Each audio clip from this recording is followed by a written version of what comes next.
Hi James, hi Courtney. I'm Alex Oberheid, and I'm auditioning for the role of Trip in Other Desert Cities.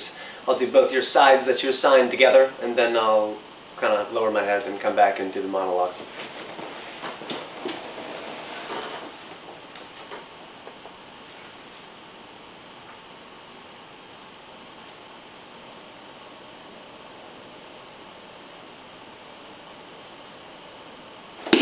I can make us a sandwich.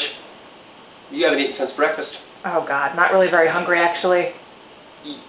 You're not supposed to not eat, Brooke. I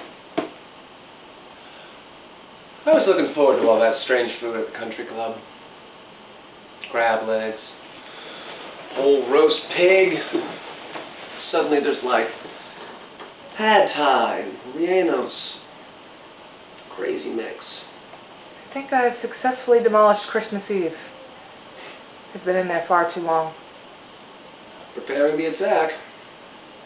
How can you stay so neutral on this? Who said I was neutral? I just said I'm still absorbing it all. So you support me? I didn't say that, did I? Look, I hadn't read the whole thing from start to finish, but enough. You probably have the right to publish anything you like.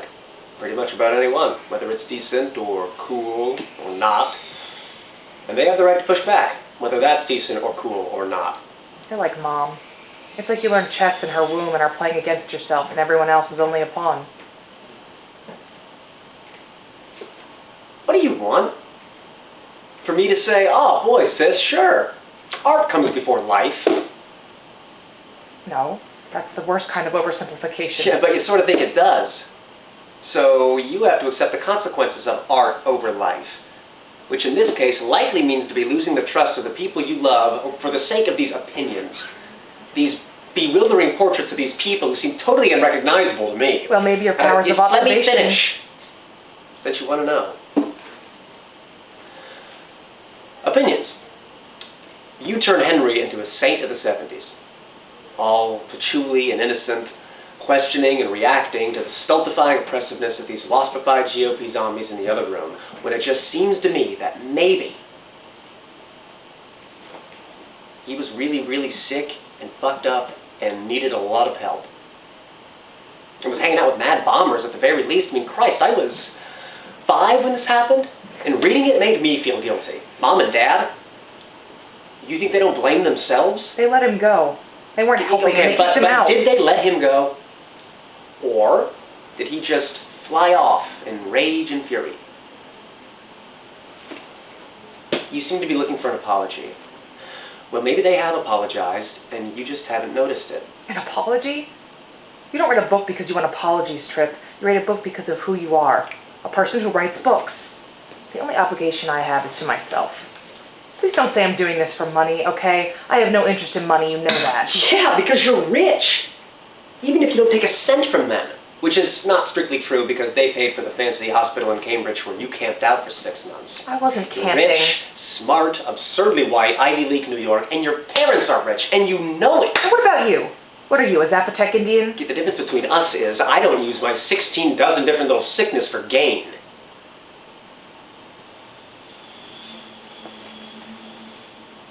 You do. It's just who you are. You think being a depressive makes you special? Guess what? Being depressed makes you banal. And in your case, hard. Not easy to be with. That's not fair. Fair?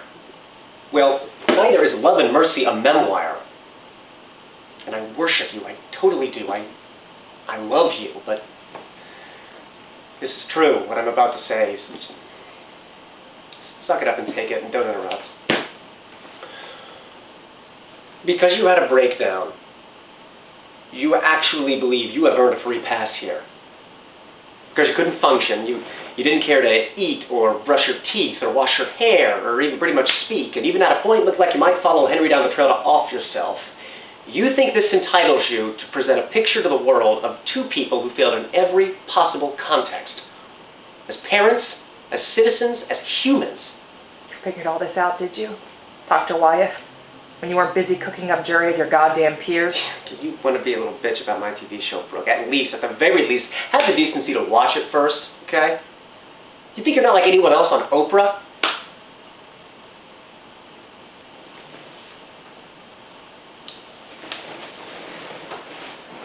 I couldn't give a fuck about literature, Mom. I don't know the first thing about it. I say we all live with each other's divergent truths, and in spite of having deeply conflicting accounts, which don't matter anyway anymore, because it's in the past, and we're all getting older, and if this is heading toward desolation, which I can see it is, you will all regret it, so give your daughter a pass. And your sister too, both of you. Stop fighting like weasels in a pit, because on your last day on this planet, you'll be scared. And it won't matter as you take your last breath. All that will have mattered is how you loved. And I'm out.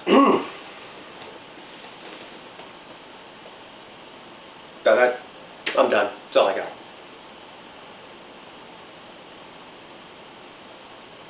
Thanks, guys.